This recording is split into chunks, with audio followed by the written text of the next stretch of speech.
Hello mga ka-farmlat! Nandito ulit tayo sa Indang Cavite at simulan natin ang araw sa pag-harvest ng okra. Ang taas ng puno ng okra na ito.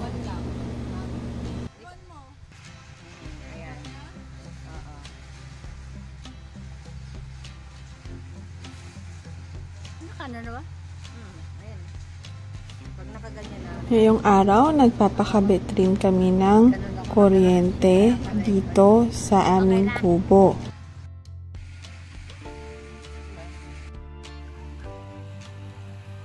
Maglakad-lakad tayo para makita kung mayroon ba tayong pwedeng i-harvest ngayong araw. Merong sitaw at meron ding ilang papaya.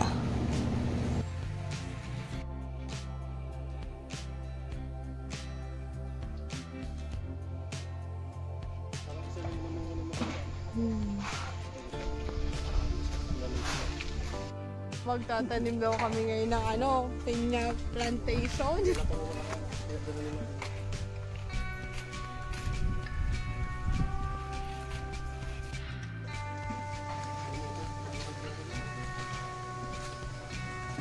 Ito yung mga pinya, seedlings or sihi na nabili ko sa Facebook. 10 piso isa yan. Bumili ako ng 25 pieces galing sa silang. Kaya lang, nung binilang namin, 22 pieces lang siya. Pero okay lang kasi hindi siguro nakita nung kumuha, nung nag-harvest. Pati magaganda naman itong mga sihi. Tapos, 10 pesos lang yung isa. Kaya, thank you. Atras ka na lang. Ayan.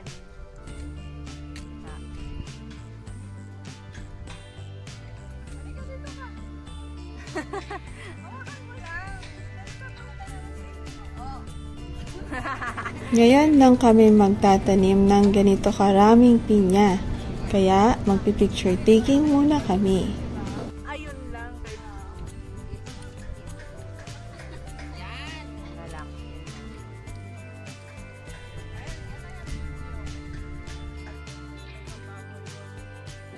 Ito naman yung mga duya namin. Tuwing darating kami, kinakabit namin yan sa puno ng mangga. Pero ngayon, nilalagyan namin siya ng clasp para maging mas safe at hindi mahulog yung mga sumasakay.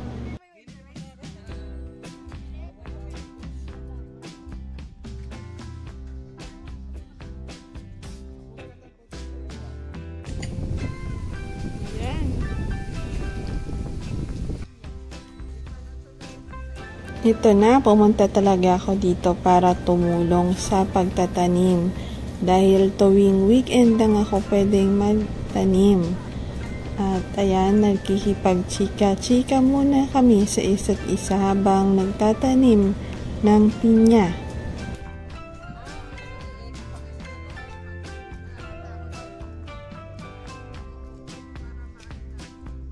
Mas maganda guys kung meron kayong gloves habang nagtatanim ng pinya dahil marami siyang tinik. Lahat ng dahon niya matinik.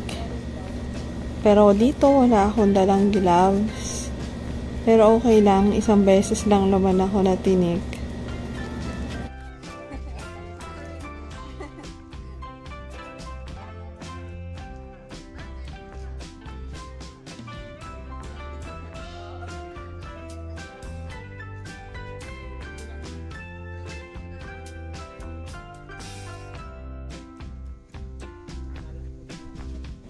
Punta naman tayo dito sa ating gabi section.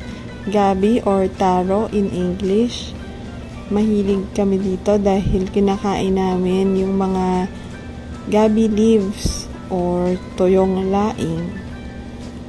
Niluluto namin yan sa gata at recently nakapagpatuyo ako at nakapagluto ng laing.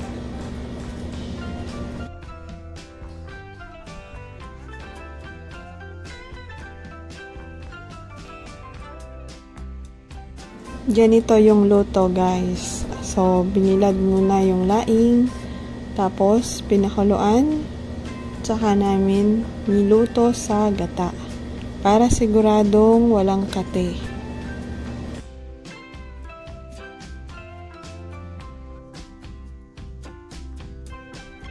Balik tayo sa farm at magtanim pa ng mas maraming gabi para mas marami tayong mailuto.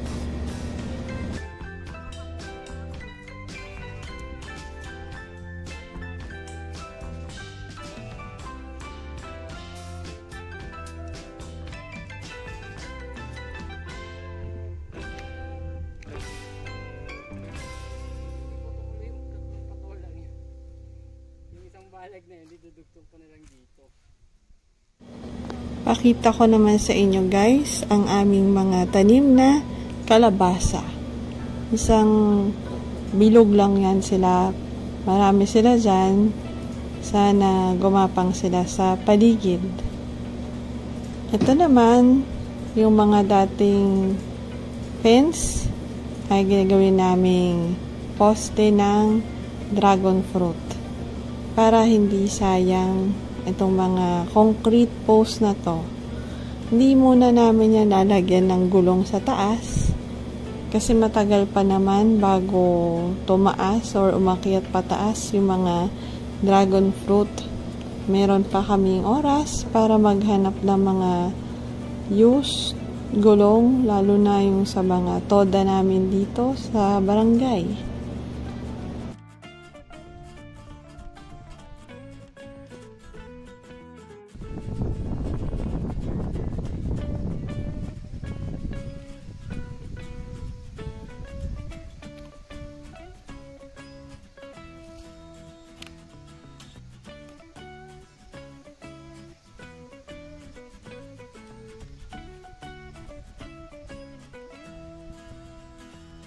Tada! Pinya Mini Farm.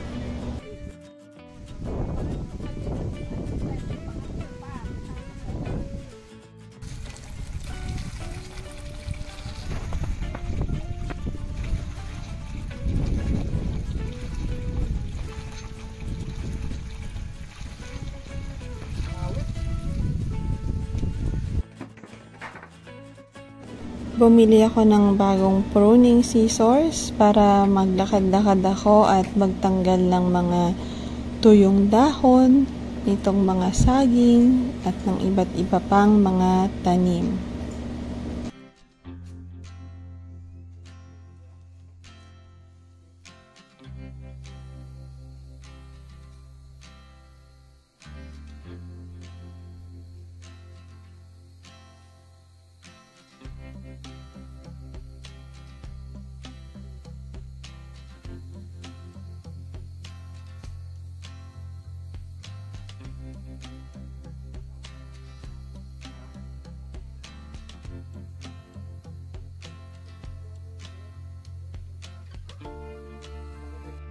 Guys, tignan nyo ang pakaba siya yung papaya. Ang ganda. Ang hangin dito. Papaya.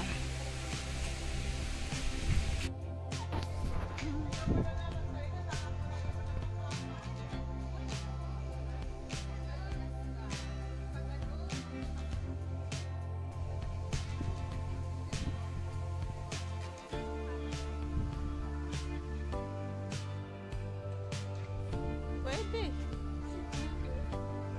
Dalawa pa yan, no? Diba? Thank you, Inay.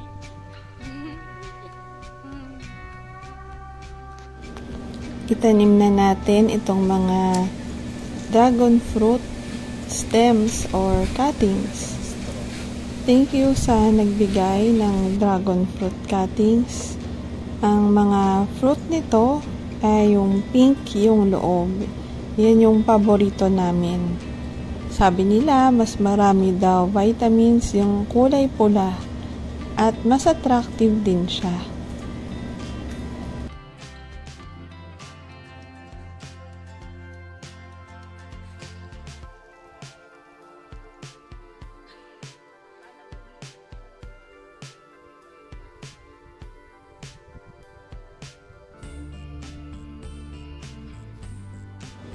Itali lang natin yung mga dragon fruit malapit sa poste. Ang ginagamit ko dito ay straw thread.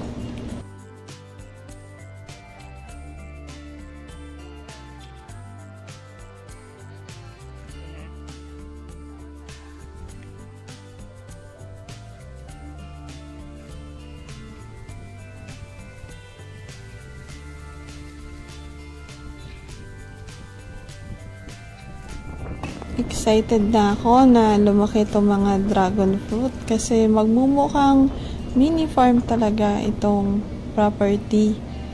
Kahit 400 square meters lang siya, marami naman akong tanim.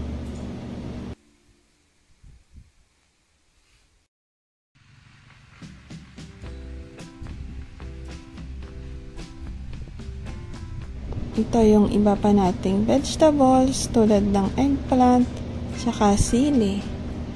Ayan, ang lulusog nila. Sana lumaki at magbunga sila ng marami.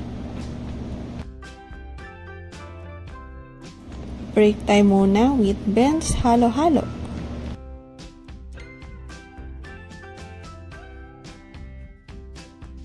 Paghingi ako ng isang papaya at maraming bunga. Ayan o. May ano pa o. Dragon fruit. Mag-harvest naman tayo ng papaya. Ang paborito kong gawin dyan, papaya o khoy para maging ulam. Yummy!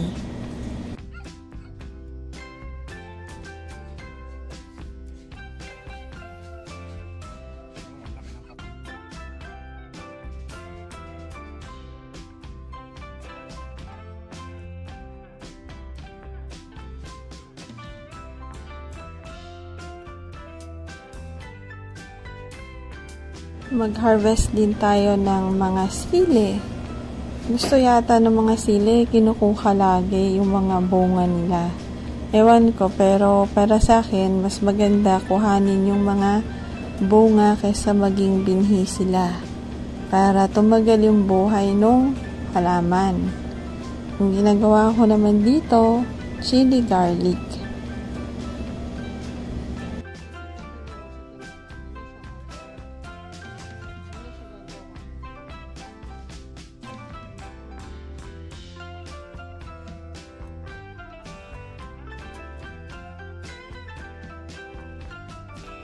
Hanggang dito lang yung na-video ko guys. Kaya hanggang sa susunod na farming natin, sana magkaroon lahat tayo ng malalaking farm na maraming bunga. Thanks for watching and God bless you. Bye!